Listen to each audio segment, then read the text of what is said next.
अतीक अहमद को एक और बड़ा झटका लगा है। उसकी पत्नी शाइस्ता परवीन का टिकट भी कट गया है। बता दें, उमेश पाल अपहरण केस में माफिया अतीक अहमद को उम्र कैद की सजा मिलने के बाद अब अतीक के परिवार को एक और बड़ा झटका लगा है। मायावती की बहुजन समाज पार्टी ने अतीक की पत्नी शाइस्ता परवीन का टिकट काट दिया है। मायावती ने प्रयागराज में मेयर पद के लिए घोषित की गई शाइस्ता की उम्मीदवारी को रद्द कर दिया है। बहुजन समाज पार्टी शाइस्ता परवीन का टिकट काटकर अब प्रयागराज मेयर सीट के लिए पार्टी की ओर से नया उम्मीदवार घोषित करेगी।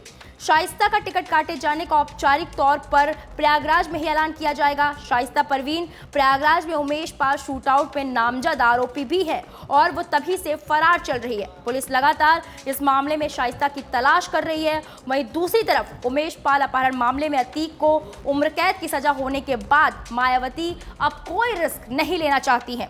शाइस्ता परवीन उमेश पाल शूटआउट केस से 2 महीने पहले ही बसपा में शामिल हुई थी। यूपी में दलित मुस्लिम का गठजोड़ बनाने में जुटी बसपा ने शाइस्ता को पार्टी ज्वाइन कराने के साथ ही प्रयागराज मेयर का उम्मीदवार घोषित कर दिया था। लेकिन उमेश पाल हत्याकांड में शाइस्ता के नाम आने के बाद बसपा के इस फैसले पर सवाल खड़े होने लगे। मामला बढ़ा तो मायावती को खुद इस मामले पर सफाई तक देनी पड़ गई। उस वक्त बसपा सुप्रीमो ने ट्वीट कर कहा कि अगर शाइस्ता दोषी साबित होती है तो उसे पार्टी से निकाल दिया जाएगा। अतीक अहमद को सजा का ऐलान होने के बाद अब मायावती के सुर बदल गए हैं। एक तरफ शाइस्ता परवीन और उसका बेटा असद फरार है, जबकि उसके 2 नाबालिग बेटों को बाल संरक्षण गृह में रखा गया है।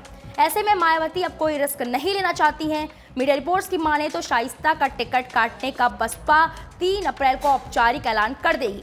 बसपा जल्द ही इस सीट पर अपने नए उम्मीदवार के नाम का ऐलान करेगी। आपको बता दें कि निकाय चुनाव में ओबीसी आरक्षण को सुप्रीम कोर्ट से हरी झंडी मिलने के बाद निकाय चुनाव को लेकर आरक्षण की नई सूची जारी कर दी है। इसके बाद बसपा इस सीट को लेकर अपनी नई रणनीति बनाने में जुट गई है।